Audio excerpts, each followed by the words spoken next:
Welcome to Linda's TV show, the home of news. If it is your first time of stopping by or coming across my YouTube channel, you are highly welcome. Please, I beg you for a favor, smash on that red button that says subscribe. Beside that red button is a notification bell. The essence of that bell is for you to be updated or informed each time or day I upload a new video. My returning subscribers, those who keep on watching my videos each time I upload, I appreciate your presence. I appreciate your comments in all my videos, both negative and positive ones. Thank you. Another reason why people are foolish. That's why I just put it, why are we so foolish? Or how can we be so foolish? Because let it not be as if we Biafrans are mocking people. There are some Igbos who claim Biafran origin that fall within this category where I ask this question: how foolish can we be? The Vanguard newspaper, if I'm not mistaken, one of the major newspapers in Nigeria, and Sahara reporters, carried a report when P2B was being interviewed. He said he has no ideological difference with Atiku. Neither does he have a superior ideology in governance than that of Atiku Abubakar. P2B said so. And this same P2B said that we have not developed to the extent where we can have our separate ideologies. So, you begin to look at P2B, Abubakar and others. All the education they have acquired over the years is a waste. So up till now, in this modern age and generation, P2B does not have a political ideology different from what Atiku has. They are operating on what was fashioned and given to them. Of course, the constitution of APC and PDP are written by one person. It's a shame, it's a disgrace, it's a disappointment. When you talk about ideology, not having the same ideology, what that infers is this: that if P2B comes into government or Atiku comes into government, the same thing that P2B will do is what Atiku will do. So what's the difference? Nothing has changed. Remember, Obi called Atiku his boss.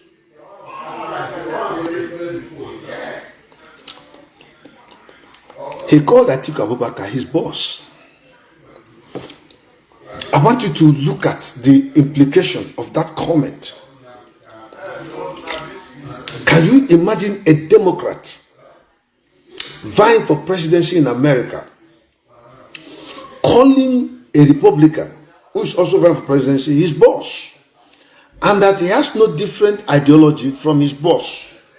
So these are two people from the same party gambling over the lives of Nigerians. So either way, if Atiku wins or B wins, it is the same thing that Nigerians will experience. And Atiku has nothing new to bring on the table. If for anything, he has consistently milked from Nigeria over the years and has acquired so much assets from Nigeria, has never contributed anything in Nigeria, and has been known to have expensive buildings in Dubai, which were resources taken from Nigeria and invested in Dubai to give jobs to people that come from the Middle East and the country where Dubai is one of their cities, to encourage their economy and boost it. So if Peter Obi is saying that he has nothing different from Atiku, basically, blessing. Can you go and close that door upstairs? They are making a noise. They are talking and the thing is coming. To just close it. Thank you, my darling.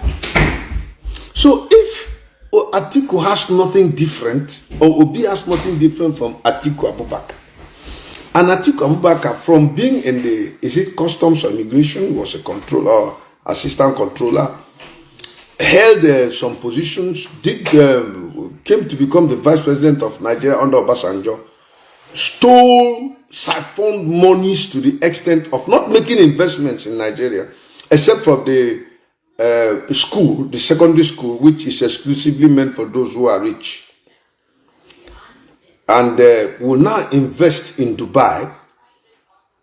Opitobi was telling you that he doesn't have anything different from what Atiku knows, because it is an ideology that a man has that he will bring into foreplay to run an economy or a nation or a movement or a society or organization. And now he's saying that what he has is not different from what Atiku has, that they have not developed to the extent of having different ideology. So Obi has nothing to offer to bring to the table. That's a tactical way of telling the Obi followers that since Atiku is not different from him, if he concedes to Atiku and Atiku to become president, you shouldn't be surprised.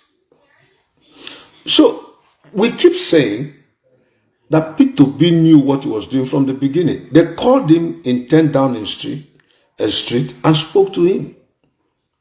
He went to visit the Sultan and went about down before him, even kissing his hands. You should understand that all of you have been taken for a ride. How foolish can we be? I don't want to say, it looks as if I'm insulting you guys. That's why I'm putting myself inside. I don't support Obi. I don't recognize him. As far as I'm concerned, Obi is a scam. He has nothing for the Igbos. Obi is just taking advantage to be projected and removed in due time so that the power will go to the north. They have definitely used him to kind of divide the minds of certain people that believed in the Biafran cause before now, and suddenly at hearing Obi, jettisoned or abandoned the Biafran cause and began to talk about Obi. This Obi was the vice presidential candidate that had a vice presidential ticket with Atiku when they ran in the last election that brought Buhari into power. Obi and Atiku, they have the same ideology. This is his boss. In his inauguration, he went. And some people are so foolish. They are following Obi, who is technically giving them information. I might drop my presidential ambition anytime from now. But even if I drop it, don't be worried. Whatever you think I would have done for you, it is what Atiku has in mind. Finish. So what does Atiku have in mind for Biafrans? What does Atiku have in mind for Christians? It's the same thing that Obi has in mind for Biafrans and Christians. When they killed Deborah, Atiku initially criticized it. When he came under pressure, that his tweet was retracted. You see that? At retracting it means that Atiku was working in accordance with the dictates of the Sultanate.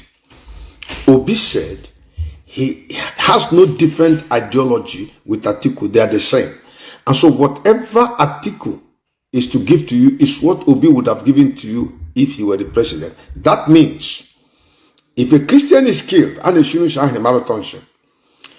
by that girl humiliated and killed, Obi, who claims to be a Christian and goes to churches that pray for him, if Atiku could refrain and retract his statement, now standing in support of the decision those guys made in killing this girl, Obi is saying that is exactly what I will do, because Atiku, being a Muslim, under pressure from the Fulani Caliphate, could retract his statement. Obi will make nothing different. That's exactly what he's going to do. Simply put, that's in terms of Christians. What about Biafrans? The Fulanis hate the Biafrans with passion.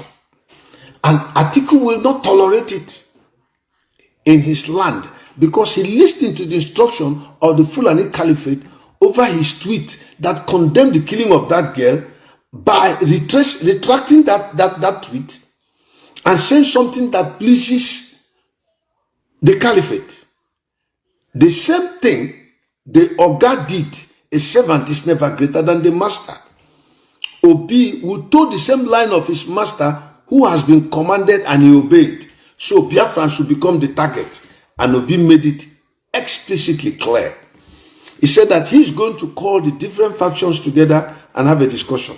And anyone that refuses to toe his line, he will be very decisive in his action to deal with them expeditiously.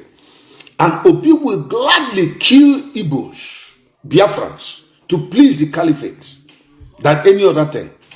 An example was the killing of Masop members, which Uwazurike came out openly to say. Uwazurike said that himself, Dim Odumegwu, I think, and one other person helped make Obi the governor of Anambra State. How foolish can you people that follow Obi be? Can a nation, can a people err at a time going in the direction of misbehavior without one single person calling them, say no, or even somebody looking at them say, we are missing it. Let's revisit this thing. It is like a wind, a cyclone, a hurricane that just carrying a hurricane that is carrying people. Their mindset is become daft. And they're being carried like this, like the wind into destruction. Nobody wants to sit back and say, let's listen together. Or let's look into this thing very well and know how are we drifting like fools. It's been a recurring decimal. They articulated in the time of Atiku and failed. Atiku had so much popularity going over. At the end of the day, he failed. The time Jonathan was to leave government, when he has missed it, his campaign was so much, attracted so much attention, everybody felt it was going to, at the end of the day, Jonathan lost. Because that which is popular among men is an abomination before the Lord. Very few people can look in between the lines and read and know, no, this direction is wrong. And so, you are trusting Obi, who is a servant to Atiku, who is a servant to the caliphate. How can Obi bypass his boss? They are not going to allow him in the first place to hold that position. Therefore, at a particular time in this race, Obi will naturally step down. He has fired the first shot to know how people are going to take it, to get how they feel about him not being different from Atiku. And if eventually you hear he's stepping down for Atiku, then he would have succeeded in gathering all his members like Tambuwal did against Nation Wike at the dying moment, considered and asked his followers to follow Atiku, and Wike was flushed out. The same pattern will follow when it comes to Obi. And then Obi has been used to distract certain Biafrans who were committed to the Biafran cause, believing Nnamdi Kanu, into becoming Obi students, obedience. That's what they did. And Obi is very much aware that he's going nowhere. So I don't call Obi a fool. I call Obi a scam. But the people that follow him are fools, because the thing is being showed into before them koro. They don't want to pick it. Google is giving their indication, and they are giving blue lines or green lines for Obi. That's nonsense. It has nothing to do with what is on ground. Vincent I tried reaching back cannot. Oh yes, I saw your text. I'm sorry. That day I was busy.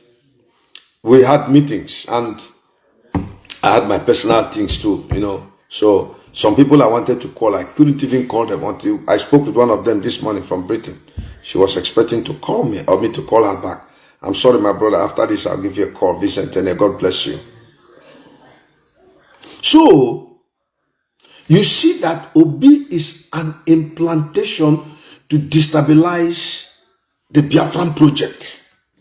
Let me tell you, because I am looking at the foolishness that is like a cloud that came in and took away the sense of judgment of our people. They are just floating into destruction. Let me tell you something. I'm picking from Ralph Wazurike, which Simon Epa showed us, even though we knew about it, but he said it. And let's take it from there. Do you know? I've said it before Ikemba died, he appealed to Anambra people and said, if there's no other thing you can do for me, give me Anambra State on the platform of ABGA, and Obi is my candidate. The intention of Dim was that Obi will carry with the spirit of Biafra on a political platform named ABGA. Because Ojukwu did not want the remembrance of Biafra to die. He wanted it to continue because Biafra is an ideology that if Obi continues and sells it to the youths of Anambra State, educated people, they will buy it and then continue with that spirit and bring this agitation which we are seeing today. That was what Dim Odumegwu intended, and told them, vote Obi to be the governor of Anambra State. And then he handed over the Biafrans or the power to Obi. Officially, I saw it live on TV. And Obi took it. Obi took it, but with a different intention. Because Ojukwu, who was in Côte d'Ivoire, they sponsored or clamored for his forgiveness so that he can come back. And he came back from Ivory Coast, and the Kemba front was formed. When he had problems with James Nwobodo, and they had a battle where both sides had their people killed, Ojukwu was cunningly misled into accepting a political responsibility so as to contest election as a senator on the platform of MPN. This was the strategy the Hausa Fulanis had and put into operation to douse down the zeal the Igbos have for Ojukwu and the Biafran project by bringing Ojukwu into the mainstream of Nigerian politics, but with the intention to make sure that Ojukwu fails that election so as to rubbish him and rubbish the intelligence of the Igbo people. You see, how foolish can we be? Up to now, that foolishness is still continuing among youths of Igbo extraction that are Obi supporters. And so when Ojukwu entered into MPN, I was at Aba the day he made his address at the Aban Stadium. I followed. I was there in the crowd. I listened to Dim, and I saw him declare for MPN. He made a comment like, when Awolowo was released from prison, he did not go to Ikene to go and declare Oduduwa Republic. Rather, he went to Lagos and took a political appointment for his people. So Ojukwu had to make that concession, hoping that by doing it, he can reintegrate the Igbos into the mainstream of the Nigerian politics, with the ruling party MPN favoring him. Remember, MPN had an accord with MPP when Chief Umezuoke was the Speaker, House of Representatives, when there was no clear-cut winner or two-third majority. So MPP now had an accord with MPN against UPN, and UPN became the main opposition. But in contesting that election, Ojukwu failed. He did not get that senatorial seat. And that way, they rubbished everything he stood for and told the Igbos, if he was serious, why would he go and contest election? So that means that Biafra was dead. But Biafra didn't die. Ojukwu realized what they did, and then he handed over the authority, the baton, to Peter Obi. He said, please, stay in Abga. The Anambra people will vote you. Continue in this spirit that Biafra will come. And Peter Obi took the mantle, but with a different agenda. He's always his own self-ambition, his self-preservation, his political interest. That is Peter Obi. That's how he has always been. He puts a face in front. You guys, I know what is wrong with you. I'm going to help you. I'll do this. I know the answer. But in his mind, he has his own agenda, totally different from Ojukwu's ideology. Otherwise, why would Peter Obi be there and Ojukwu being sick and needed urgent medical attention? The governor of Anambra State, whom Ojukwu put into office, could not, as a matter of expediency, take this man and fly him abroad for medical treatment. Peter Obi refused because he believed that Ikemba had money, came from a rich family. You forget that there comes a time in the life of a man when he will no longer, a man of that stature, will no longer be taken care of by his family. He becomes a national figure. For Ojukwu represented the face of Biafra while he was alive. But Peter Obi could not visit Ojukwu or take him to hospital. And Wazirike said that if Peter Obi had done what he was supposed to do when he was supposed to do it, Dim wouldn't have died. He may have been alive up to today.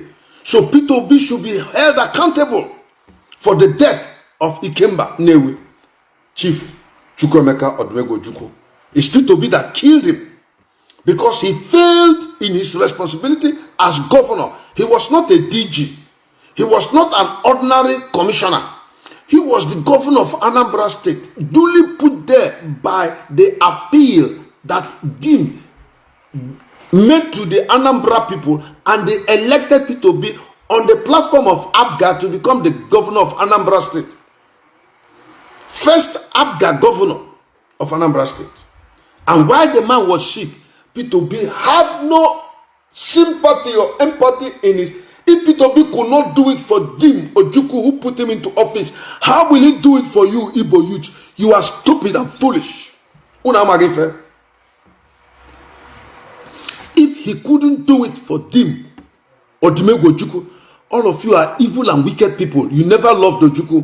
You never believed in Biafra. Your God is your belly. That is why you will remain slaves, beggars, Otimbus, sycophants to people like Obi. Even those of you, men of God, that don't know to differentiate something that is clean and unclean, holy from profane. You mix all things and drink them. You are with Peter Obi.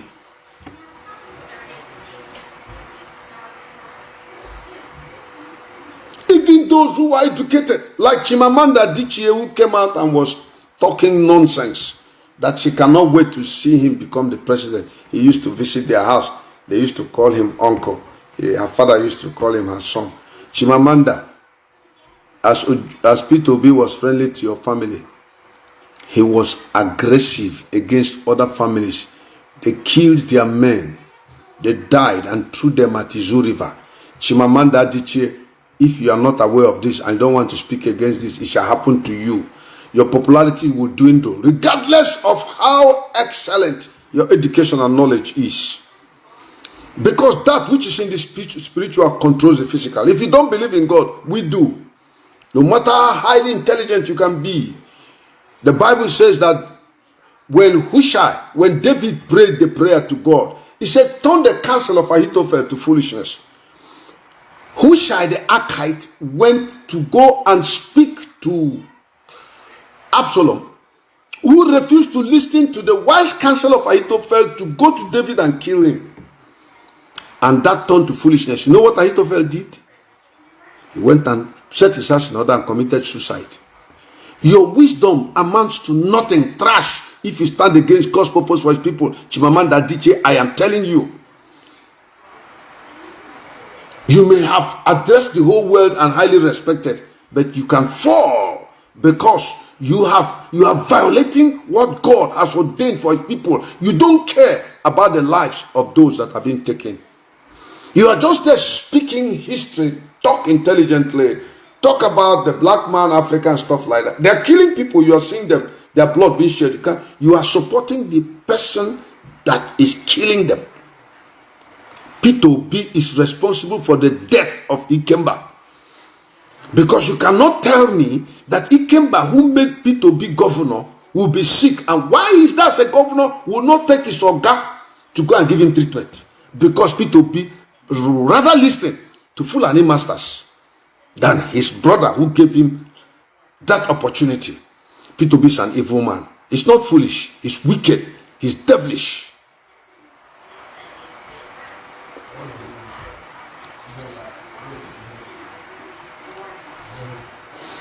Remove that person. Don't listen to that stupid person that is asking questions. Why am I saying all this? Those are the people that have been deceived by P2B, who don't even know their rights, who don't even know that they are slaves forever.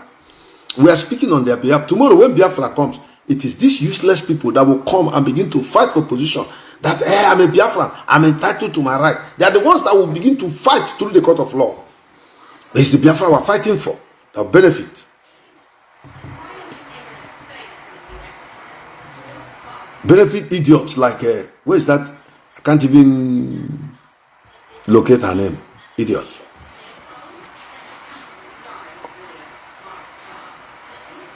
P2B, after the killing of Masob members, he no touch him for mind. He didn't care. Never mentioned it. Mazin Nnamdi Kanu made an open accusation to P2B. Come and defend yourself over this issue. P2B refused. So he killed Ikemba. He killed Masob members whose bodies floated the Zoo River. That is the devil who comes to steal, to kill, and to destroy your following. Nnamdi Kanu is incarcerated. P2B does not speak on behalf of Nnamdi Kanu. Oh, Biafrans, please, those of you that left Biafra and you are following P2B, what has come over you? How wicked can you be that you are even selling yourself to your slave masters because of your stupidity? P2B's main interest is to destabilize the Biafran project so that the Fulanis will take over the reins of governance and you continue your slavery forever. That is why the boys that were killed the other day and everybody was shouting on social media, or the bombing of the market at Osu market, P2B didn't say anything. Why would he say? He's trying to preserve his presidential ambition so that one day he become president of Nigeria at the blood of Biafrans that were shed. If Jonathan could say the office of the president is not worth the blood of a single Nigerian, P2B is saying that the blood of all Biafrans is not worth the office that P2B wants to occupy. I accuse P2B of killing Ikemba Nnewi. He's responsible for his death. P2B killed Masob boys that were thrown in the Zoo River. You heard Wazirike say it openly to him. P2B refused to come to the help of Ikemba where he needed his help. And by the time he came, it was late. They were begging him, God will judge you in your wickedness. That's why I'm not saying P2B is foolish. He knows what he's doing. It is the people that follow him that are foolish. Very foolish people. Now, when P2B disappointed Ikemba, Ikemba's wife, what's her name? Somebody remind me. You know, I lost touch with her name since she started. Bianca Odumegwu, the daughter of Sisi Ono, former governor of Anambra State also. Bianca accused P2B of abandoning the project of the Ikemba. You remember that? But now, Bianca is saying that they went on a shopping, a suit P2B wanted to buy for, is it $2,000 or $3,000? Thank you so so much, my wonderful viewers, for watching this video together with me from the beginning to the end. Like I said before, if you like what you see here, if you like what I do in this platform, as you have finished watching this video, please hit that red button that says subscribe and put on your notification bell to all notification. In that way, you'll be able to know when I upload a new video. Share my videos, leave your comments in the comment section constructively. Until I meet your way again in my next video, I still remain your Linda's TV show. Bye-bye.